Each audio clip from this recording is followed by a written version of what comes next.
అని తెలుసుకుని బహుక్రోధము గలవాడై, ఏం గలవాడై?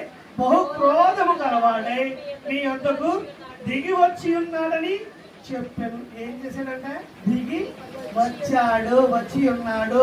వాడు లోకములో ఉన్నాడు. అందుకే అంటాడు, లోకములో ఉన్నవాడి కంటే నీలో ఉన్నవాడు గొప్పవాడు. హల్లెలూయా.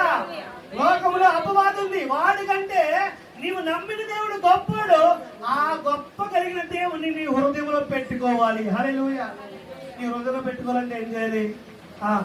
లోక ఆశలు మనకి ఉండకూడదు. లోకాసులు ఎందులో ఉంటాయి? హృదయంలో ఉంటాయి. హృదయంలో లోకాసులు ఉంటే దేవుణ్ణి ఎలా పెట్టుకోగలుగుతాం? మన హృదయమే దేవాలయం అని దేవుడు చెప్పాడు. గదిలో చూడండి, ఒక ఇల్లు కట్టి చిన్న గది కట్టేసి రోజు ప్రార్థన చేయడం అది గొప్ప కాదు. ఈ గుండె గదిలో ఆయనకు చోటు ఇవ్వాలి. హల్లెలూయా. గుండె గదిలో ఇవ్వాలి. చాలా మంది భూమి స్థలం ఇస్తారు, ఆయనదే కదండి స్థలం అంతా. భూమి దాని సంపూర్ణత యెహోవాదే. హల్లెలూయా.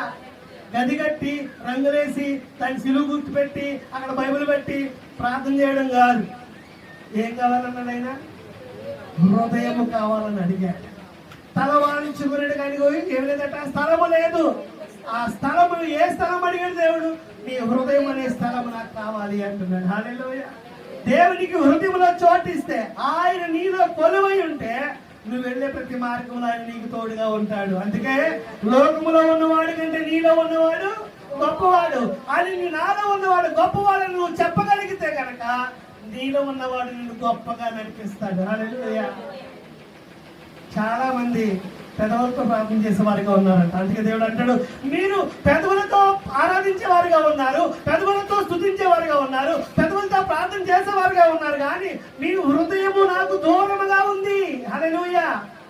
ఈరోజు చాలా మంది హృదయం దూరంగా ఉంది, పెదవులతో యేసయ్యా యేసయ్యా అంటూ ఉన్నారు.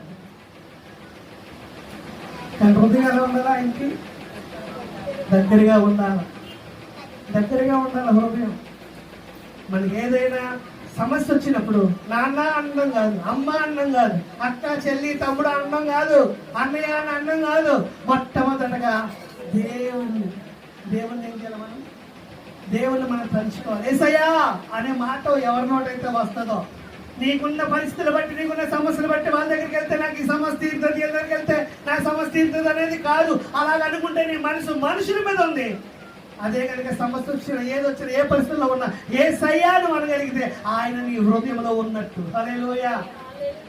ఎందుకంటే ప్రతి పరిస్థితిని సరి చేయగలిగిన వాడు నా యేసయ్య. హల్లెలూయా.